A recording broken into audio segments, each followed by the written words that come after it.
cardiac rehab secondary prevention pathway. I'd like to start by acknowledging the Whadjuk people of the proud Noongar Nation on whose land I present from today. I pay my respects to any Aboriginal people in the room. I acknowledge Aboriginal people as custodians of the lands we are all on. I acknowledge their social, agricultural, and philosophic achievements. I acknowledge that we must understand the effects of colonisation to take steps towards healing. I recognise the importance of self-determination and that we must stand beside Aboriginal people to restore pride in the past and present to then inform the future. Today's webinar is part of a series of collaborative webinars brought to you by Rural Health West, Accra WA, the Rheumatic Heart Disease Programme at WA Country Health Service, and Heart Support Australia. Tom from Rural Health West will put your microphones on silent, but he will take them off mute at the end of the presentation, so you can ask questions. In the meantime, please use the chat function to ask questions or make comments during the presentation. And don't forget to complete the very quick 5-question survey at the end, because you could win a $100 voucher. So thank you. Our speaker today is myself and Karina Moore, who is the Acting Director of Health Networks at the Clinical Evidence Division in Department of Health. So I'll pass you to Karina. Thank you. Hi, everyone. Thank you for having me. I'll just share my portion of the presentation. Hopefully everyone can see that.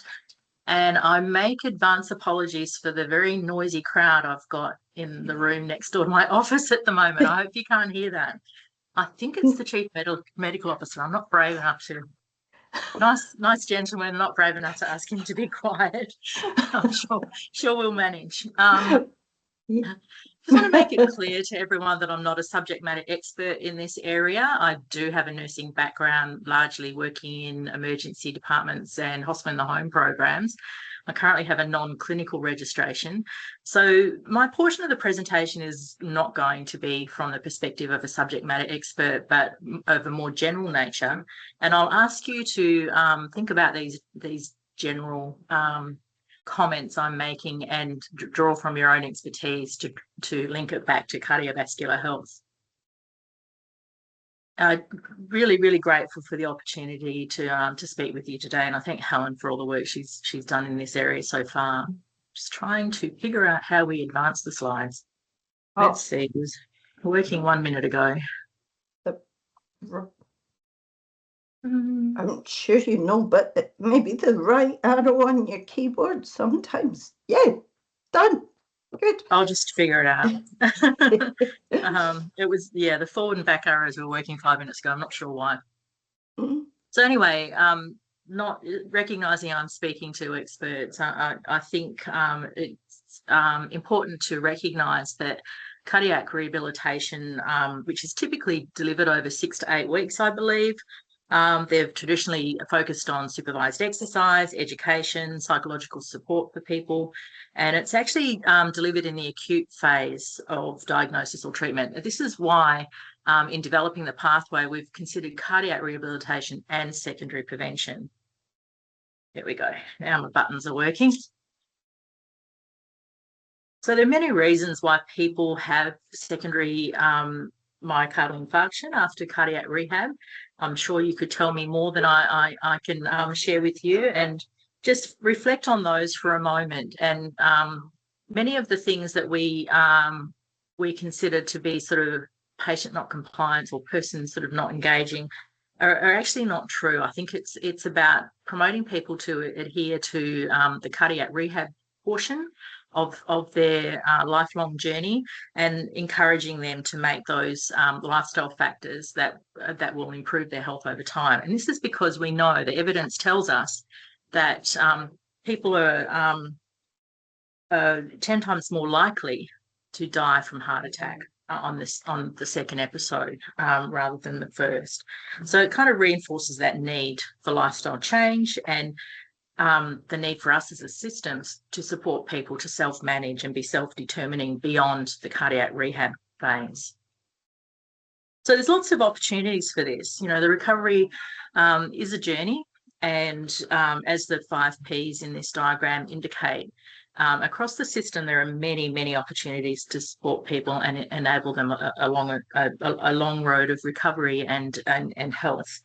So it's considering cardiac health as being a forever proposition, and secondary prevention is probably, as I've said before, it's the major component, and we really need to focus on what we can draw on in community to support people beyond that acute phase.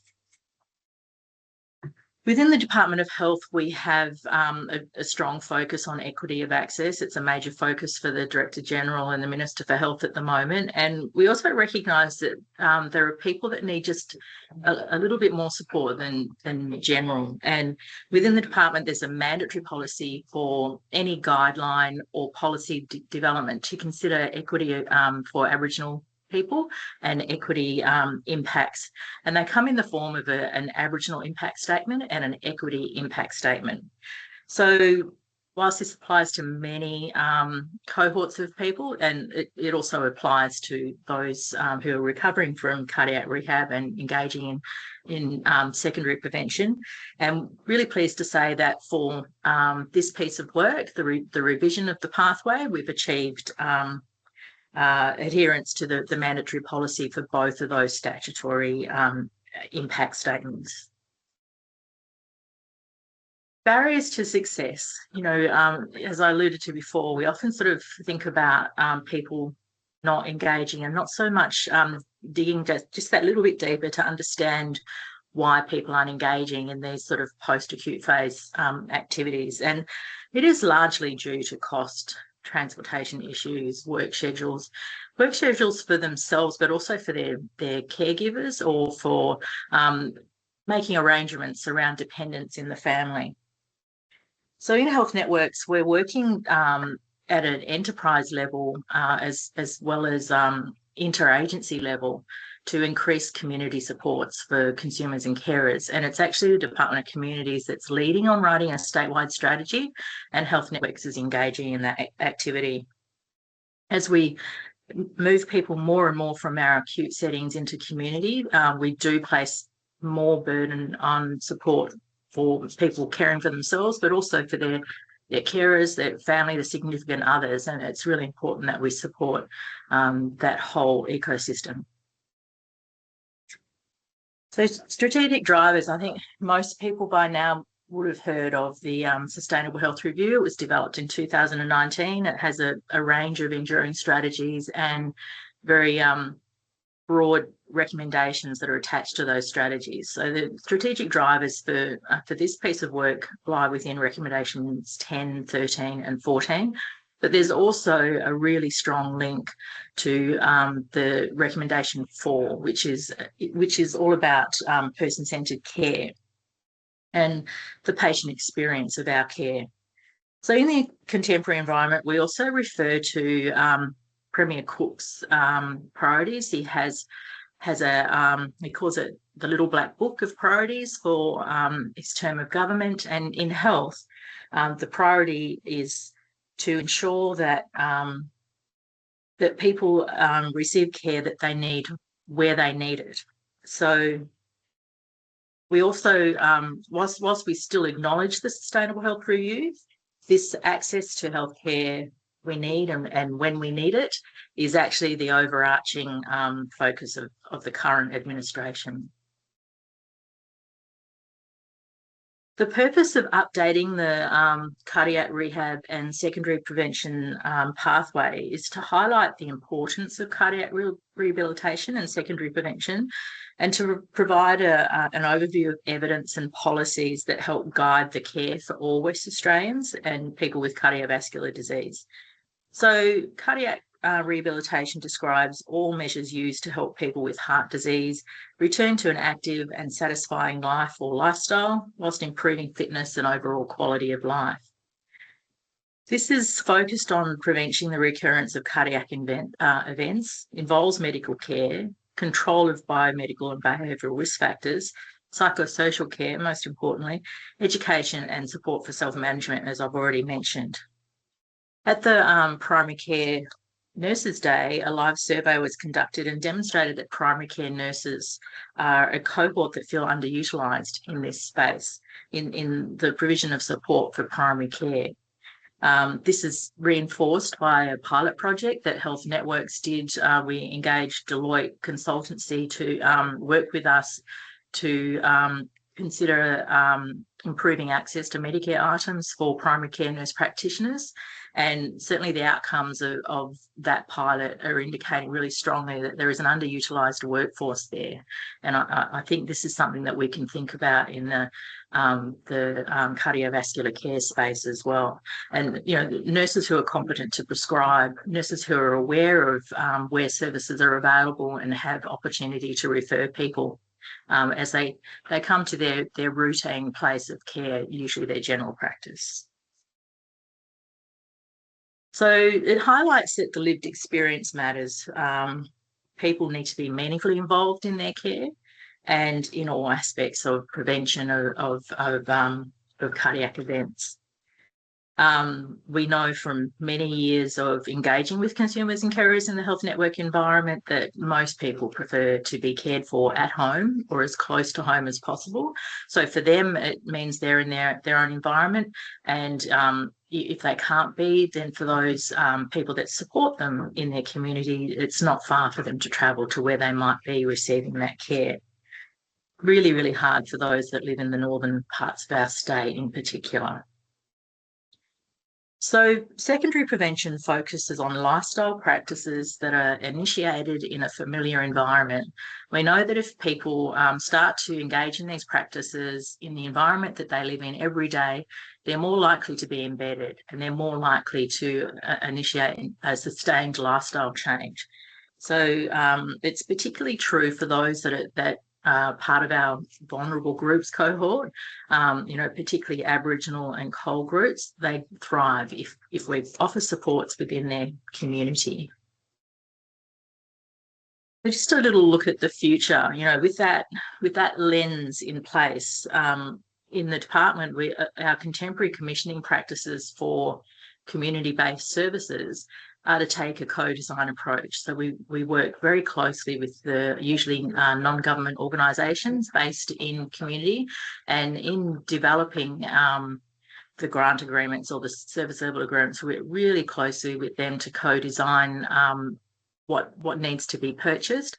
And part of that co-design includes a really strong consumer voice. It's important to partner, and in the not too distant future, I hope, we're starting to enact some of those other aspects of the recommendation 4 in the Sustainable Health Review, as well as in 14, that look at how we measure what we do. Some of those things include partnering with consumers at every level of our organisations. We engage consumers a lot in our advisory groups. We have consumer-specific survey, online survey through our Citizen Space platform.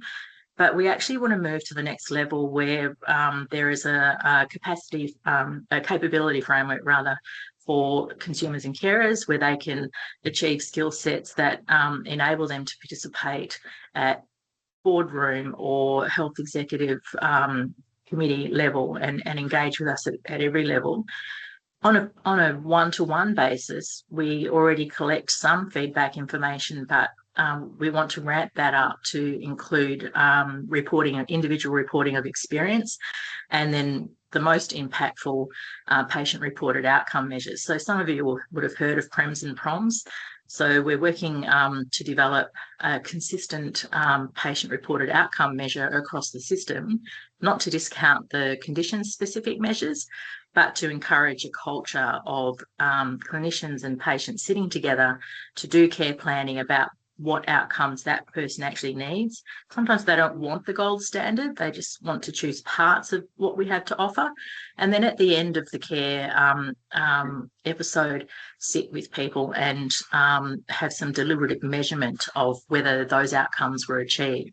So that's where we're heading to in the future in this space. And we know these things promote independence, and it engages people in their care outcomes, and it also helps clinicians to focus their efforts where people want them to be focused. So that comes to the end of my portion, and we'll go to the much more well-advised Helen McLean now, who will talk to us about how this pathway is being developed. Yes, thank you so much, Karina. And if anybody's got any questions for Karina or comments, if you could pop them in the chat. But that was beautifully spoken to and has, I'm sure, given those attending a great background to all the reasons why this work is so important. So now I'm going to start with, if I can just do this slideshow from current slide. Oh, here we go. Okay. So I'm going to start with a bit of a case study. And really, this is to show that the ultimate goal of updating the cardiac rehab secondary prevention pathway is really to ensure those people with cardiovascular disease don't miss out on cardiac rehab and secondary prevention services. Because, as we heard from Karina, cardiac rehab and ongoing long-term support allows individuals to understand and self-manage their condition with greater confidence. And at the end of the day, if people can self-manage with greater confidence, it takes the onus off our health systems. We've taught them how to be able to manage their own health. So my case study today is a little bit personal. And this is a quote, the exact words from Andrew McLean, who had coronary artery bypass grafting on the 16th of March this year. How do people manage if they don't get cardiac rehab? So this is Drew. On the 15th of March, Drew's a 64-year-old maintenance worker at a private boys' school. He had a 60% blockage in his left main coronary artery and a 90% blockage in his left anterior descending artery, extending all the way down to the second diagonal. This was unable to be stented. So this is Drew on the 16th of March this year. In our family, we call Drew the machine. There's no challenge he can't take on. And in the first picture, you'll see he looks calm and confident going in for his surgery. In the second picture, you will see the start of a journey of vulnerability, of loss of physical and emotional confidence. But Then there's a massive turning point. 4 weeks after his bypass, Drew attended his first session of cardiac rehab. And this was a real turning point. He actually then believed that he could get back to being strong again. And this is now week 10. I think we can all see that the strong, confident husband and father is on the mend. And we can all agree that with his words, how do people manage if they don't get cardiac rehabilitation? And my gratitude goes out to the cardiac rehab staff in this case. So I'd like to start by thanking everyone. Today's session, although we called the event a launch, we're not quite at the launch, but we did want to thank everyone and tell you about the progress to date. So we thank everyone who attended the previous Rural Health West webinar. We thank everyone who attended the ACRA WA AGM dinner, where there were presentations. And we thank everyone who completed the WA Health Survey. We also thank those who reached out post the survey, as we had numerous meetings after the survey was complete. So we listened and we incorporated your wishes into the pathway. There was strong endorsement for the intent of the pathway and its potential to improve access to cardiac rehab secondary prevention care, which is proven to work. We had things like great initiative, thanks for undertaking this work. We had feedback from a robust stakeholder group. This was a closed survey sent out to 40 people who could then send on to others. So we had 34 responses. Within the questions, we had lots of chance to make comments with many of the questions. So we actually had 202 qualitative comments and suggestions. And we believe we incorporated them all into the revision of the pathway. We had the most response from allied health, GPs, cardiac specialist nurses, Aboriginal respondents, which included directors and also patients, and consumers and carers we heard from. We had the most people who responded were from rural and remote regions. So thank you again. So we had follow-up meetings with many people, with the policy directorate in Aboriginal Health and with strategic directors in Aboriginal Health, health consumers, NGOs, people with lived experience, their families and carers. So the new pathway, the revision of the pathway, a guide to ensure high quality person-centred care for those with or at high risk of cardiovascular conditions. So you asked for a clearer description of cardiac rehab and secondary prevention. The breakdown of exactly what that is, because cardiac rehab and secondary prevention is all those measures that Karina spoke to that help people to recover from an acute cardiovascular event, but to reduce the risk of that second event. More people die from their second MI than their first.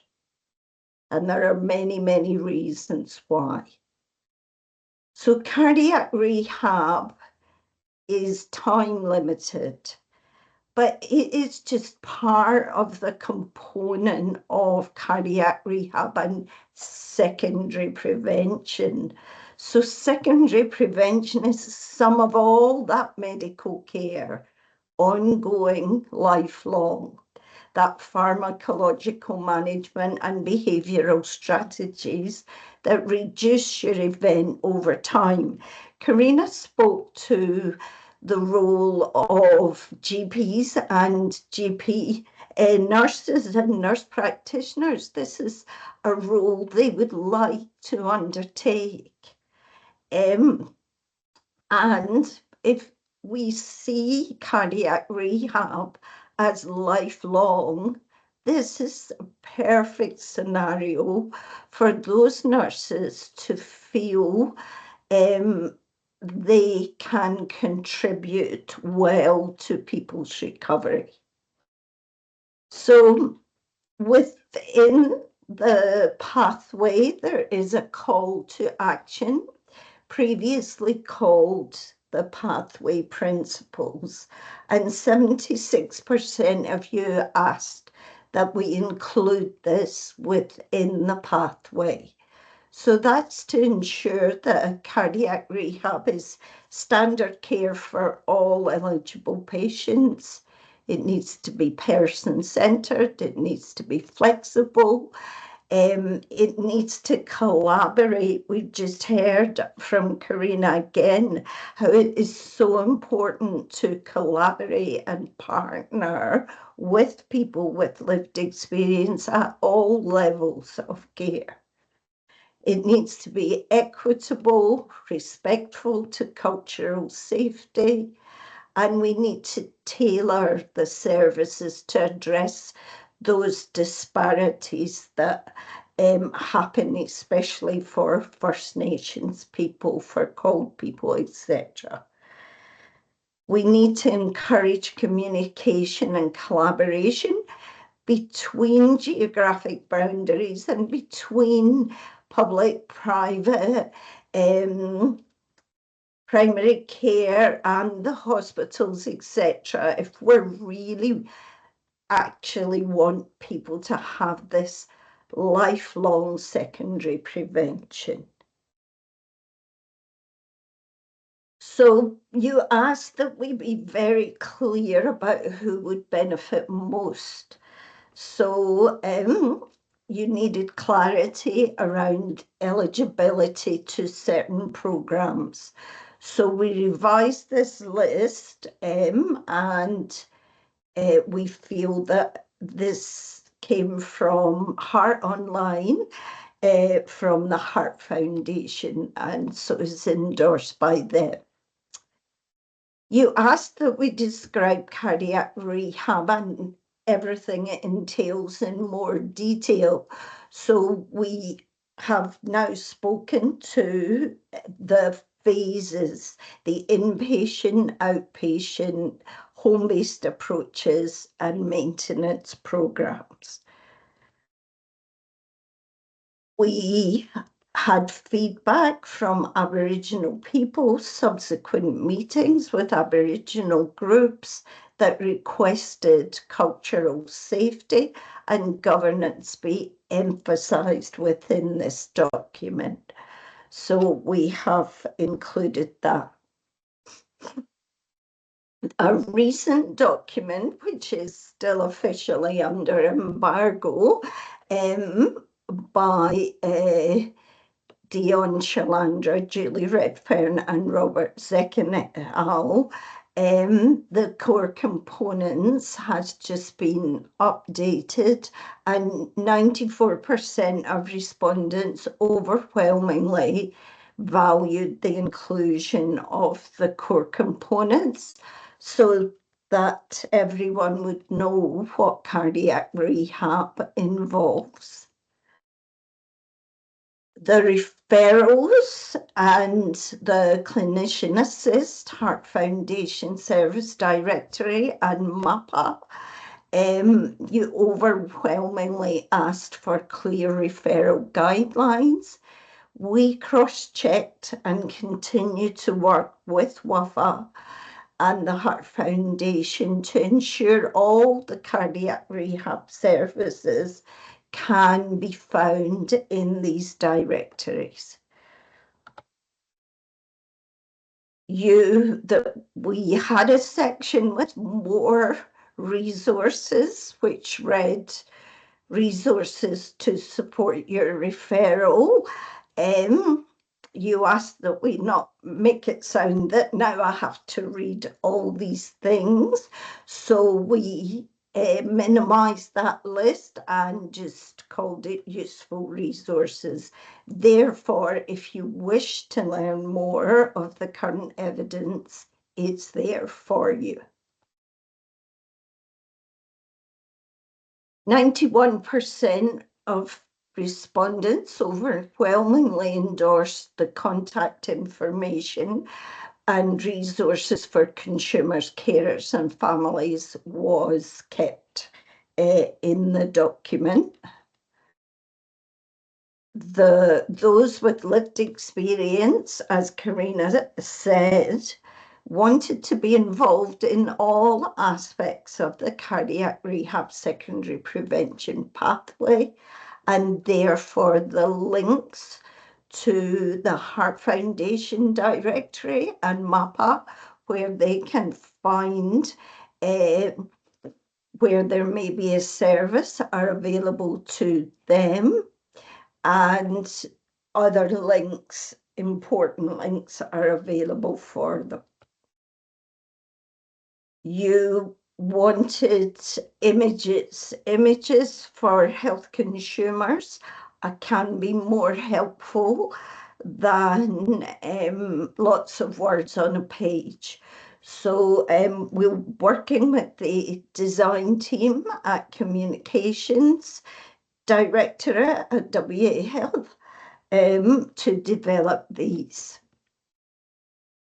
Self-managing is so important, and being able to find local health professionals is a way that people can manage their own health and engage health practitioners.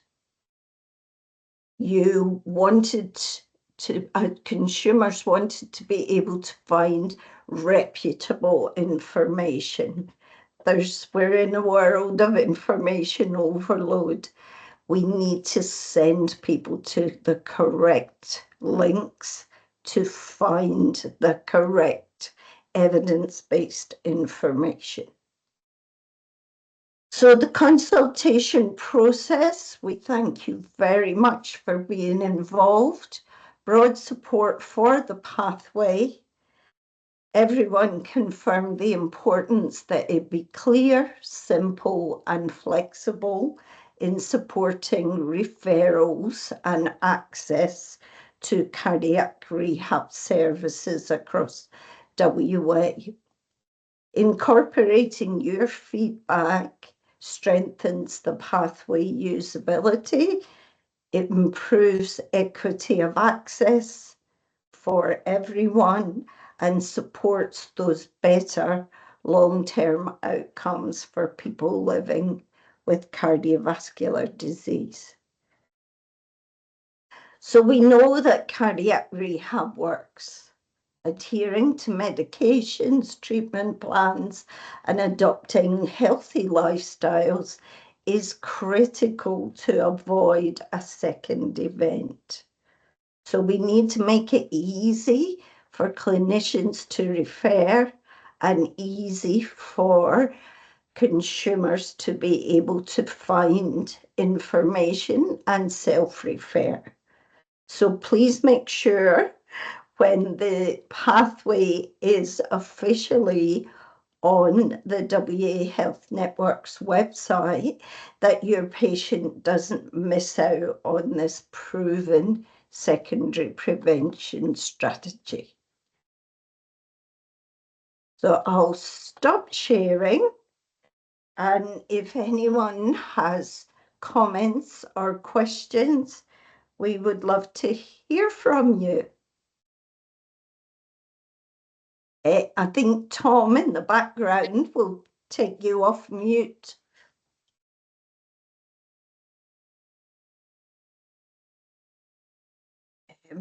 Is there any questions for Karina or myself? Or any comments? Perhaps I could do a little straw poll. I'm really interested to know, you know, perhaps by a raised hand, have the revisions hit the mark, in your opinion? Are we on track? Are we going to produce something that's usable?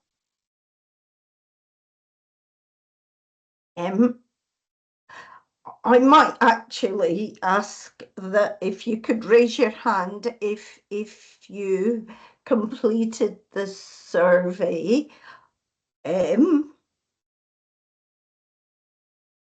without completing the original survey, I'm guessing people don't know if the revisions hit the mark. I think we've got a quiet group today, Karina. That gives me a license to say silence means acceptance. And I appreciate if people don't want to reveal whether they participate in the survey or perhaps, you know, a bit shy to speak here, but yes. We're certainly interested to hear more. If you want to engage out of session, Yes. yeah, get in contact. Definitely. So thank you to Karina. Thank you so much. It's Karina is very special and easy to work with. And easy, Helen. And we thank you so much for attending, but please reach out if there is anything you would like to contribute further. And thanks